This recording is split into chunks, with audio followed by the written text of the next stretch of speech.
Good morning, all of you. In this lecture, we will continue our last question, merit or importance of product research. Okay, we was learned in introductory part what is meant by product research. Product research is very wider concept. ज्यामध्ये की आपण काय करतो, प्रोडक्टशी related ज्या काही characteristic आहेत, features आहेत, त्या प्रत्येक पॉइंट साठी आपण स्पेशल रिसर्च करतो इन डिटेल. ओके, सो हे आपण प्रोडक्ट रिसर्चच्या इंट्रोडक्टरी पार्ट मध्ये लर्न केलेलं आहे. सो जेव्हा आपण प्रोडक्ट रिसर्च करतो त्याचे इम्पॉर्टन्स बघितले होते. First, evaluate performance of existing product. So product research is very beneficial to find out the position and image of the company's product in the market, vice versa competitors.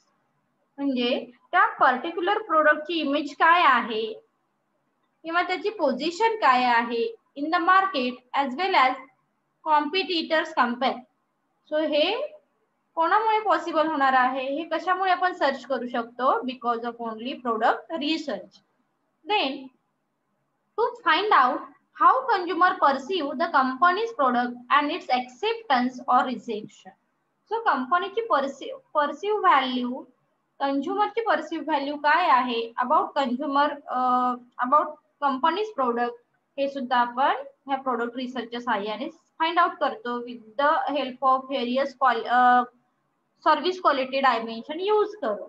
So we can easily find out consumer perceived value regarding company's product, and then we find out the acceptance and rejection of our product. Then to find out way to improve the sale of existing product. मग आपल्याला sale improve करण्यासाठी आणखी काय करावं लागणार आहे, त्याच्या ज्या मेथड्स आहेत, टेक्निक्स आहेत, ते सुद्धा आपण प्रोडक्ट रिसर्च मधून फाइंड आउट करतो. To determine new use of existing product, to modify existing product as per the consumer need and improve the chance of success. सगळ्या गोष्टी आपण लर्न केलेल्या आहेत. देन न्यू प्रोडक्ट डेव्हलपमेंट पण आपण learn केलं होतं. प्रोडक्ट कन्सेप्ट हे लर्न केलेलं आहे का, product concept testing? No. Okay, so मला असं वाटतं की आपण 4th पॉइंट कडे आलो होतो ना, मार्केट अनालिसिस. सो स्टार्ट करूया आपण मार्केट अनालिसिस पासून. Product research is an effective tool to study the various market related product aspect.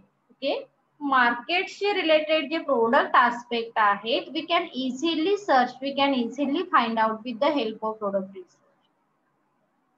So हे कोणते आस्पेक्ट आहेत बघा. First, to understand product life cycle and thereby assist the top management in formulating marketing strategy to extend the product life. Product life cycle कसं असतं, for example जसं आपण learn केलेलं आहे ऍडव्हर्टायझिंग मध्ये, कोणतंही प्रोडक्ट एका सायकल मधून पास होतं. मग ती सायकल कोणती असते, PLC stand for product life cycle, like a introductory stage, like a growth stage, then maturity stage and decline stage. Okay, ह्या सायकल मधून जेव्हा प्रोडक्ट पास होत असतं, that time we take a correct decision for a particular stage. मग introductory stage मध्ये आपल्याला काय करावं लागतं, ऍडव्हर्टाईज कशी करावी लागते, डिसिजन कसे घ्यावे लागतात, all these thing regarding decision. Okay, decision संबंधित जे काही थिंक आहेत, ह्या सगळ्या गोष्टी आपण कुठून फाइंड आउट करतो, तर product research. Same growth stage मध्ये आपल्याला काय करावं लागतं, तर ही डिटेल आपण कॉन्सेप्ट लर्न केलेली आहे. इंट्रोडक्टरी स्टेज मध्ये आपण काय करतो, एकतर आपण पेनिट्रेशनला इम्पॉर्टन्स देतो किंवा स्किमिंगला इम्पॉर्टन्स देतो, right, depends on our product. Growth stage मध्ये आपल्याला काय, already product our known and consumer are attracting for a particular product. मग तिथे खूप सारी ऍड करायची गरज असते का, नाही. So depends on stage how we take a correct decision. आणि हे कसं डिसिजन घ्यायचे आहे, कोणती स्ट्रॅटेजी यूज करायची आहे, हे आपल्याला प्रोडक्ट रिसर्च मधून क्लिअर होतं, right. Then to study and identify existing and new market, this enable to expand sales territory. जेव्हा आपल्याला सेल्स इन्क्रीज करायचा आहे, मग त्यासाठी कोणत्या टॅक्ट यूज करायचे आहेत, कोणत्या स्ट्रॅटेजी यूज करायच्या आहेत, हे सुद्धा आपल्याला प्रोडक्ट रिसर्च मधून आपण फाइंड आउट करतो. That means to study and identify existing and new market. म्हणजे असं नाही की फक्त प्रोडक्ट वरती आपण कॉन्सन्ट्रेट केलंय का हो इथे, नाही. प्रोडक्ट वरती इम्पॅक्ट करणाऱ्या, प्रॉफिट वरती इम्पॅक्ट करणाऱ्या, सेल्स वरती इम्पॅक्ट करणाऱ्या ज्या काही थिंग्स आहेत, ह्या प्रत्येक पार्ट वरती आपण काय करतो, इथे कॉन्सन्ट्रेट करतो. आणि ह्या सगळ्या गोष्टी आपल्या कुठे इन्क्लूड आहेत, तर प्रोडक्ट रिसर्च मध्ये. मग आता आपल्याला काय करायचंय, ओके मला मार्केट रिसर्च करायचं आहे, मार्केट अनालाइज करायचं आहे. मग मार्केट अनालाइज मध्ये हे सगळे पॉइंट आपण काय करतो, तर कव्हर अप करतो. Okay, then third is to analyze and study the impact of competitors product on the company's sales performance. मग बऱ्याच वेळी आपल्या लक्षात येतं बघा की आपल्या कंपनीचा परफॉर्मन्स हा काय आहे तर कमी होत आहे बिकॉज ऑफ कॉम्पिटिटर स्ट्रॅटेजी. मग कॉम्पिटिटरच्या स्ट्रॅटेजी कोणत्या आहेत ज्या आपण नाही आतापर्यंत यूज केलेल्या. So these help the firm to face competition effective. आणि कॉम्पिटिटरच्या स्ट्रॅटेजी कॉम्पिटिशन इफेक्टिव्हली फेस करण्यासाठी काय करावं लागतं, ह्या सुद्धा गोष्टी काय आहेत आपल्याला प्रोडक्ट रिसर्च मधून अनालाइज करता येतात. Then to find out the position and share of the firm product in the market and the take measure to enhance it. आणि आपल्या कंपनीचे प्रोडक्ट कसे इनहान्स करायचे, कसे इन्क्रीज करायचे, हे सुद्धा आपण काय करतो, ह्या market analyse under product research under. Is it clear? Market analyse. Yes. Yes, ma'am.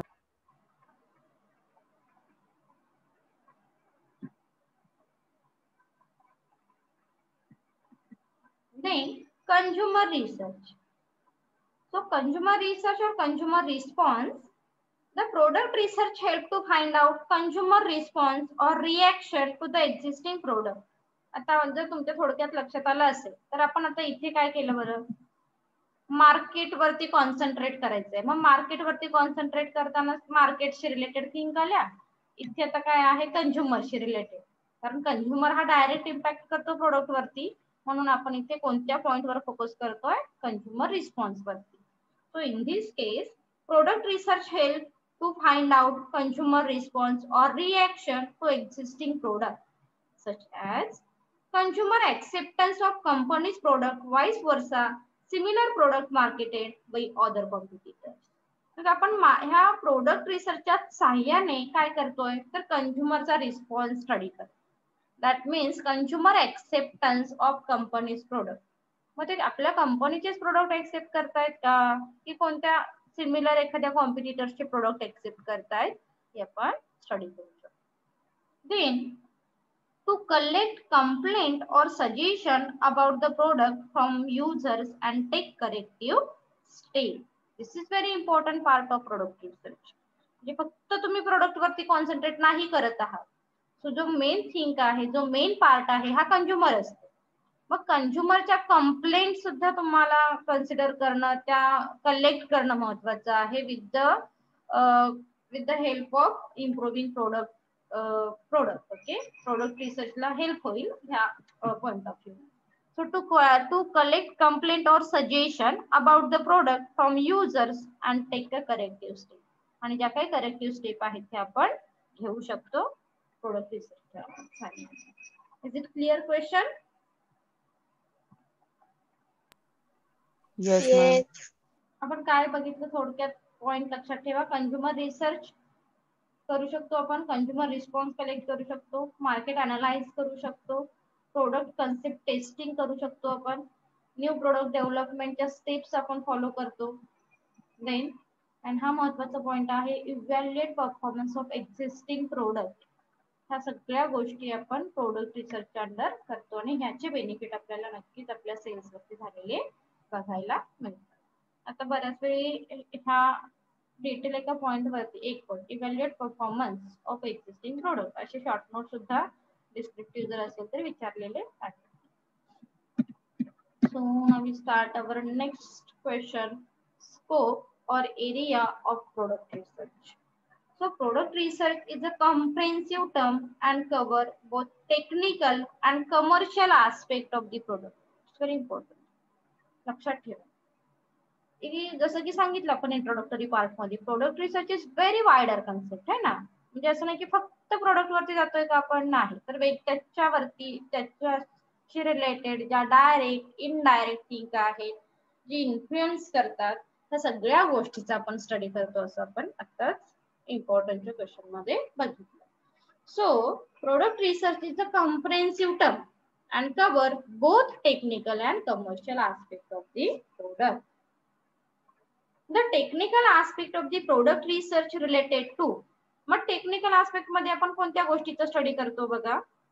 Product innovation, modification of existing product, use of raw material and technology, packaging technique and material to be used, quality and quantity of the product, trademark and brand name. So हे सगळं तुम्ही कशाच्या under study करणार आहात, technical aspect of product रिसर्चच्या under study करतो. Then commercial aspect मध्ये काय आपण स्टडी करतो. द कमर्शियल और marketing side of product research cover all those issue like selection of channel of distribution. मग प्रोडक्ट जेव्हा सेल करायचं आहे तेव्हा कोणतं चॅनल ऑफ डिस्ट्रीब्युशन सिलेक्ट करायचं आहे हे आपण काय करतो, त्याचा स्टडी करतो. Then sales promotion techniques, sales promotion साठी मग ॲडव्हर्टाइज यूज करायची आहे की पब्लिसिटी यूज करायची आहे की पर्सनल सेलिंगला इम्पॉर्टन्स द्यायचं आहे, लाईक दॅट. सो हे सुद्धा आपण प्रोडक्ट रिसर्चच्या अंडर स्टडी करतो. देन प्रोडक्ट पोझिशनिंग, प्रोडक्ट पोझिशनिंगचे कंपोनंट्स आपण स्टडी करतो. Then evaluation of competition and competing brand etc and after sale service. आता हे टेक्निकल आणि कमर्शियल आस्पेक्ट बघता तुमच्या लक्षात येईल की product research is very wider concept and comprehensive term. Okay, so now we detail learn scope of product research. So first point is product innovation. म्हणजे आता जे बघितले आपण, एक मिनिट काय जरा,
ओके. सो कंटिन्यू करू आपण.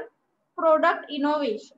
सो प्रोडक्ट इनोव्हेशन मध्ये आपण कशाचं स्टडी करतो, काय बघतो बघा. Product innovation has a different meaning to different people. इनोव्हेशनला आपण प्रत्येकाने वेगळा पॉइंट ऑफ व्ह्यू दिलेला आहे. प्रत्येकाच्या पॉइंट ऑफ व्ह्यूने इनोव्हेशन हे वेगळी कॉन्सेप्ट आहे. So product innovation has different meaning to different people. To some it means the first of its kind. It may be described as anything which are new to the business and its product range is called the innovation. आणि आपण आतापर्यंत नेहमीच म्हणत आलेलो आहोत, innovation means something new. जिथे काहीतरी नवीन बघायला मिळतं त्याला आपण इनोव्हेशन असं म्हणतो, right. So innovation if similar product are available elsewhere. Product innovation imply introduction of the product that are new or significantly improved to enhance its performance. So जसं की तुमच्या प्रोडक्ट मध्ये काहीतरी नवीन असलं पाहिजे तर आपण त्याला इनोव्हेशन म्हणू शकतो. So something new and to enhance performance. Innovation कशा नवीन असेल आणि काही प्रॉफिट नाही होत असेल तर आपण त्याला इनोव्हेशन म्हणतो का, नाही. न्यू असलं पाहिजे, सिग्निफिकंटली असलं पाहिजे आणि सगळ्यात महत्वाची गोष्ट म्हणजे improve to enhance its performance. तुमचा परफॉर्मन्स, तुमची प्रॉफिटेबिलिटी ह्या सगळ्या गोष्टी ह्या इनोव्हेशन मधून इनहान्स त्या झाल्या पाहिजे. Is it clear? Product innovation आहात का? Yes. Very good. So product innovation मध्ये जे मेन पार्ट असतात बघा दोन. फर्स्ट आहे इम्प्रुव्हमेंट अँड सेकंड आहे to product is a new. So improvement is a technical specification, components and material used improve version of engine for more fuel efficiency or improve performance. एक minute guys, एक माझा sentence miss झालाय. हे जे आहे हे एक्झाम्पलशी related आहे. So for example 4G mobile is a classic example of product innovation. जे मला सांगायचं होतं की प्रोडक्ट इनोव्हेशन म्हणजे काय. सो त्याचं एक्झाम्पल काय दिलेलं आहे, 4G mobile is a classic example of product innovation. In short product innovation includes improvement and the product is new. जसं की आपल्याला आता बघायला मिळतं बघा की यामध्ये नक्कीच नेहमीच काहीतरी इनोव्हेशन हे इंट्रोड्यूस केले जातात. मग आपण बघू improvement. Improvement is a technical specification, components and material use. म्हणजे तुमच्या इनोव्हेशन मध्ये तुम्ही नक्कीच काहीतरी नवीन यूज करणं महत्वाचं आहे. मटेरियल असेल, कंपोनंट्स असेल, काही टेक्निकल थिंग्स असतील एक्सेट्रा. इम्प्रूव्ह व्हर्जन, आणि तुमचं व्हर्जन हे इम्प्रूव्ह असलं पाहिजे of engine of more fuel efficiently और improve performance of the product compare to existing. So तरच आपण त्याला प्रोडक्ट इनोव्हेशन असं म्हणू शकतो. Product innovation is like a something new but improve the product performance as compared to the existing. जे तुमचं product होतं त्याच्यापेक्षा तुमचा परफॉर्मन्स जर इन्क्रीज होत असेल तर त्याला आपण प्रोडक्ट इनोव्हेशन म्हणतो. Then the product is a new. New feature specification are not currently available in a similar product. म्हणजे सिमिलर प्रोडक्ट मध्ये फीचर होते तेच आहेत तर त्याला न्यू प्रोडक्ट नाही म्हणत आपण. तर काय असले पाहिजे, जर तुम्ही इनोव्हेशन करत असाल तर एक्झिस्टिंग प्रोडक्ट पेक्षा तुमच्या प्रोडक्ट मध्ये काही नवीन फीचर ऍड होत असतील. This is called the product innovation.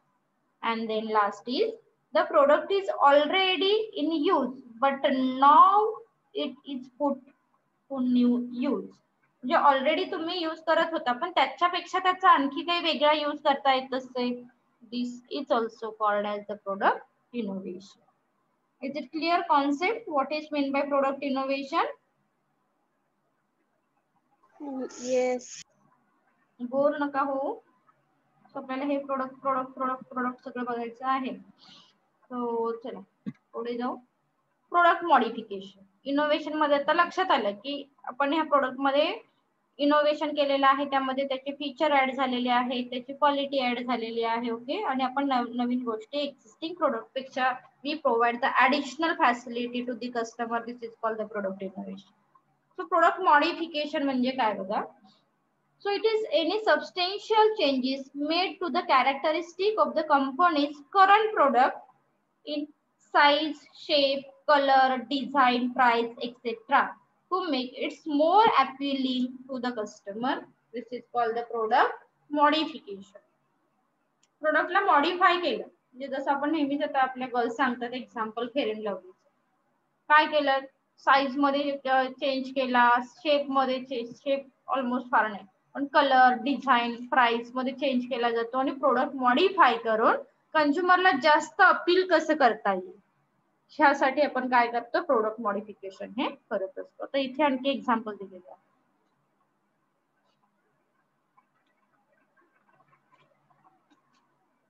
So for example, automatic heat control system enhance safety value of an electronic. So हे एक एक्झाम्पल आहे पण अजून तुम्ही सुद्धा काही एक्झाम्पल सांगू शकता.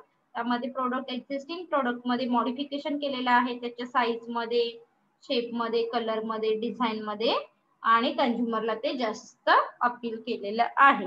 असं आणखी एखादं एक्झाम्पल सांगू शकाल का प्रोडक्ट मॉडिफिकेशनचं? एक्झिस्टिंग आहे, फेअर अँड लव्हलीचं सोडून सांगा. गर्ल्स, आपल्या क्लासमध्ये कोणी बॉईज नाही आहेत ना, सो गर्ल्सनच विचारते. निशिकांत सोडलं तर बाकी कोण आन्सर नाही देत.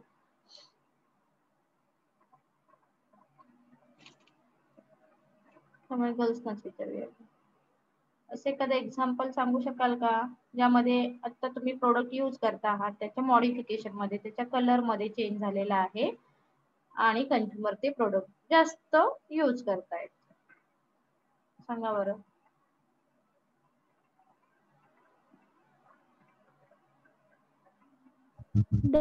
Dove soap. कोणतं? डव. डव. त्याच्या प्राइस मध्ये काही चेंज आहे ना, तर चेंज आहे, साईज मध्ये पण चेंज केलेलं आहे.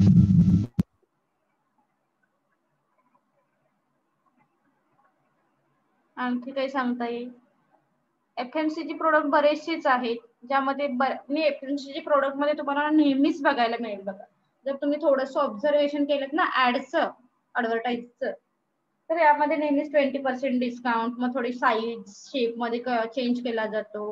प्राइस मध्ये ऑलवेज चेंज असतो for the purpose of attracting customer और more appealing to the customer. Price मध्ये डिस्काउंट दिला जातो, थोडेसे कलर चेंज केले जातात आणि कंझ्युमरला अपील केलं जातं. So this is called the product modification, right. So actual अजून काही प्रोडक्ट मॉडिफिकेशन मध्ये इन्क्लूड होणार आहे हे सांगितलेलं आहे पुढे. So product modification is undertaken to serve following purpose: to improve quality, durability and reliability of existing product. तर तुम्ही त्याला प्रोडक्ट मॉडिफिकेशन म्हणा. काय सांगितलेलं आहे? तुमच्या क्वालिटी मध्ये इम्प्रूव्हमेंट झाली पाहिजे तर तुम्ही प्रोडक्ट मॉडिफिकेशन केलं. ड्युरेबिलिटी मध्ये इम्प्रूव्हमेंट होणं महत्वाचं आहे आणि रिलायबिलिटी मध्ये सुद्धा तुमच्या एक्झिस्टिंग प्रोडक्ट मध्ये इम्प्रूव्हमेंट झाली पाहिजे. Second, to enhance products consumer appeal through reformulation and repackaging. So to enhance product कसं झालं पाहिजे? इन्हान्स झालं पाहिजे, कंझ्युमर जास्त अपील झाले पाहिजे. मग तुम्ही जे काही रिफॉर्म्युलेशन केलेलं आहे किंवा रिपॅकेजिंग केलेलं आहे त्यामधून, आता याचं एक्झाम्पल तुम्हाला नक्की सांगतो. पॅकेजिंग मधून कंझ्युमर हे जे अट्रॅक्ट होत आहेत बघा, जास्त अपील होत, सांगा बरं एक्झाम्पल.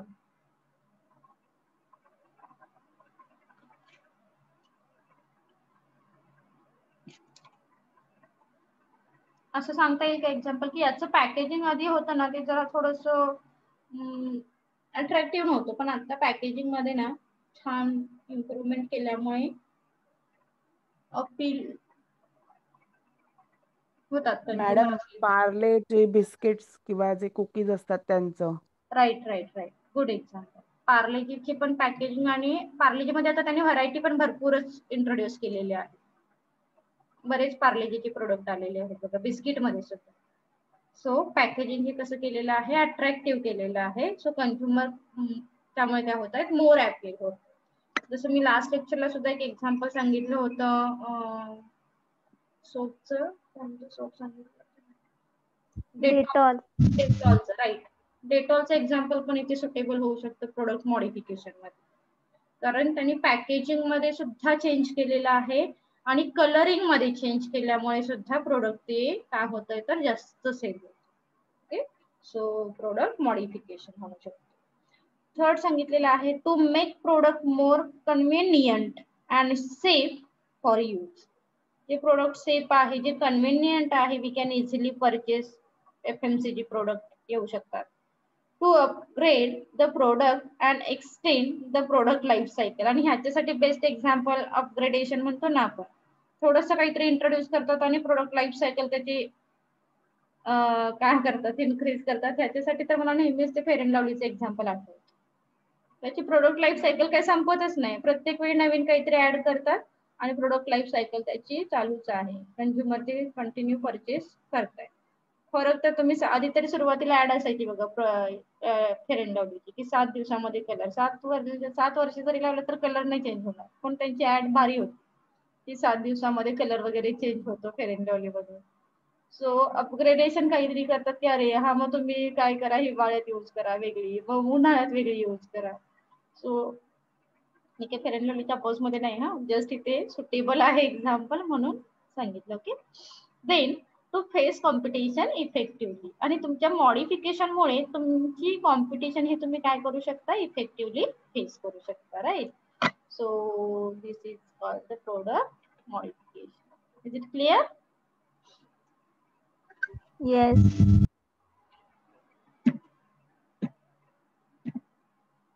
Then packaging research. आता आपण या प्रत्येक पॉइंट वरती कॉन्सन्ट्रेट करून रिसर्च हा करत असतो. जसं की सांगितलं मॉडिफिकेशनला इम्पॉर्टन्स द्यायचंय तर मॉडिफिकेशन काय झालं पाहिजे, इनोव्हेशनला इम्पॉर्टन्स द्यायचंय तर इनोव्हेशन काय झालं पाहिजे. आता packaging research. Packaging is an essential and integral part of the product.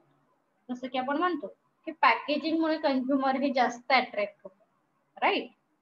So packaging is the essential and integral part of the product.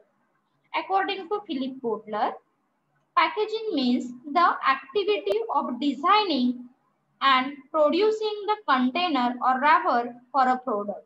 म्हणजे प्रोडक्टला रॅप करणं, कव्हर करणं हे काय आहे तर पॅकेजिंगचं इंटेन्शन असतं म्हणतो आपण. In a common language, packaging means wrapping or covering the goods before they are transported or storage. So एखादा प्रोडक्ट स्टोअर करण्याच्या आधी, ट्रान्सफर करण्याच्या आधी त्या प्रोडक्टला कव्हर अप करणं, रॅप करणं, this is called the simple language मध्ये आपण त्याला पॅकेजिंग असं म्हणू शकतो. Packaging research is an important and expanding brand of the product research. It basically deals with the all aspect of packaging, like selection of packaging material, selection of suitable size of container, proper use of disposal of packaging material, etc. etc. म्हणजे packaging research जर करायचं असेल तर ह्या सगळ्या गोष्टी तुमच्यासाठी फार महत्त्वाच्या आहेत की तुम्ही जे पॅकेजिंग साठी मटेरियल यूज करणार आहात हे कोणतं आहे, त्याची साईज कशी आहे. मग जसं आपण मला वाटतं मार्केटिंग मध्ये आपण लर्न केलं की पॅकेजिंगचे टाइप्स आहेत, primary packaging, secondary packaging, transparency. Okay, so हे सुद्धा तुमच्या पॅकेजिंग रिसर्च साठी महत्त्वाचं असेल. लक्षात येत आहे. सो हे तुम्ही पॅकेजिंग रिसर्च साठी इम्पॉर्टंट थिंक आहेत. Suitable container, proper use and disposal. It's very important thing. तुम्ही जे पॅकेजिंग मटेरियल यूज करणार आहात हे डिस्पोजल होऊ शकतं का, हे सुद्धा मॉडर्न डेज मध्ये फार बघितलं जातं. So this is called the packaging research. Then pricing research. Pricing is one of the 4 P's of marketing mix and the most important areas of the product research. जे प्रोडक्ट रिसर्च वरती जो जास्त influence करणारा factor कोणता असतो तो price, right. So this is the important area of the product research. Pricing as a tool can be adjusted quickly to meet competition and induce consumer to buy. कंझ्युमरने ते product जास्तीत जास्त bye केले पाहिजे आणि competition सुद्धा आपण effectively face करता आली पाहिजे. ह्या पॉइंट ऑफ व्ह्यूने आपण प्राइसिंग रिसर्च हा करत असतो. Pricing research is conducted to analyse the adjustment of price to the consumer or market expectation and to study possible response of the consumer to the suggested changes in the price of the product. आता ह्या सगळ्या गोष्टी आपल्याला detail learn करायचे आहेत. जसं की pricing research detail learn करायचं आहे, प्रोडक्ट रिसर्च सॉरी आता आपण प्रोडक्ट बघतच आहोत. Packaging research. सो इथे फक्त आपल्याला कॉन्सेप्ट लक्षात ठेवा, what is mean by pricing research. So here we find out और we solve pricing related problem और ऑपॉर्च्युनिटी असं आपण म्हणू शकतो pricing research. It is generally undertaken while introducing a new product or to modify the existing one. म्हणजे एखादं product modify करायचं असेल तर त्याची प्राइस काय असली पाहिजे. एखादं प्रोडक्ट न्यूली इंट्रोड्यूस करायचं आहे तर त्याची प्राइस कशी डिसाइड करायची, कशी डिटरमाइन करायची. All this things done by pricing research. Price related think असणार आहे. Is it clear? Yes. Then brand and trademark research. So branding or naming the product is an important decision of the product research. आता हे जसं की आपण सांगितलं की product research is very wider concept, त्यामुळे हे सगळे रिसर्च यावरती डायरेक्ट इम्पॅक्ट करतात. सो ब्रँडिंग और naming of the product is a important decision of product research. Branding provide separate company's identity and enable the consumer to differentiate the product. Vice versa, research is the competing brand. मग brand काय करतं आपल्याला माहिती आहे की brand indicate और brand showing a different और unique image of the product in the mind of customer. तर कंझ्युमरच्या माइंड मध्ये आपलं प्रोडक्ट बेस्ट कसं आहे, डिफरंट कसं आहे हे इंडिकेट करण्याचं काम, हे शो करण्याचं काम ब्रँडिंगच्या अंडर केलं जातं. The trademark and brand research is undertaken to serve the following objective. मग ते ऑब्जेक्टिव्ह कोणते फॉलो करतात? To select suitable brand name and trademark. म्हणजे जेव्हा तुम्ही ब्रँड रिसर्चला कॉन्सन्ट्रेट करताय मग त्यामध्ये तुम्हाला काय करायचंय, पहिली thing to select suitable brand name and trademark. पहिली गोष्ट तुमच्या प्रोडक्टशी सुटेबल आहे का तुमचं ब्रँड नेम, तुमचं ट्रेडमार्क, हे तुम्हाला आधी चेक करावं लागेल. Second, to study the possibility of brand extension, that is to extend existing brand name or new brand name. जसं की आता आपण अमूलचं एक्झाम्पल घेऊ शकतो. जर आपण एखादं प्रोडक्ट इन फ्युचर मध्ये ऍड केलं, इंट्रोड्यूस केलं तर एक्झिस्टिंग ब्रँड नेमने ते इंट्रोड्यूस होऊ शकतं का, याचा सुद्धा स्टडी तुम्हाला इनिशियल स्टेज मध्येच करावा लागतो. To study brand positioning, to find out the brand awareness and brand loyalty, and to design and develop trademark and brand name for export market. So हे सगळं कोर्सच्या अंडर येणार आहे, तुमच्या ब्रँड रिसर्चच्या अंडर स्टडी करावी लागेल. Is it clear? Brand research. Yes, ma'am. Yes. Next is product mix research. Product mix may be defined as the set of products offered by the manufacturer for a sale. Product mix research is undertaken to decide about the lane, that is the total number of items in the product mix, and weight, that is the different product offer like toothpaste, hair oil, shaving cream, etc. etc. म्हणजे product mix मध्ये काय तर आपण at the same time here introduce we one product और multiple product. मग ते width तुम्ही काय आहे तुमची आणि लेंथ किती आहे हे चेक करा. हे आपण ऑलरेडी मार्केटिंग मध्ये लर्न केलेलं आहे. What is product line. Okay, यामध्ये आपण बघितलेलं आहे. मग हे तुमचं मिक्स स्टँडर्ड काय करताय, तुम्ही रिसर्च करताय. सपोज जर मी टूथपेस्ट माझं प्रोडक्ट असेल तर मी अजून प्रोडक्ट मिक्स मध्ये काय सेल करू शकतो, मग हेअर ऑइल सेल करा, मग शेविंग क्रीम सेल करा. ओके, सो हे डेप्थ मध्ये.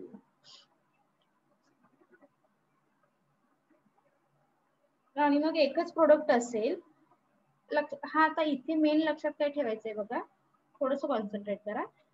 विड्थ मध्ये काय येईल आणि डेप्थ मध्ये काय येईल.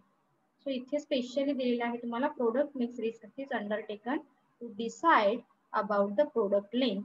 Length, that is the total number of items in the product mix. बऱ्याच स्टुडंट्स इथे कन्फ्युजन होतं की प्रोडक्ट लेंथ मध्ये काय आणि प्रोडक्ट विड्थ मध्ये काय. सो लेंथ मध्ये लक्षात आलं, लेंथ मध्ये काय सांगितलेलं आहे, that is the total number of item in the product mix. Width means the different product offer like. Different product असेल तर ते विड्थ मध्ये येईल आणि लेंथ मध्ये काय असणार आहे तर total number of item. Then आणि मग डेप्थ मध्ये परत सांगितलेलं आहे like a product Closeup example दिलेलं आहे, toothpaste available in red, blue colour etcetera consistent. Is it clear? Is it clear? Am I audible? Am I audible?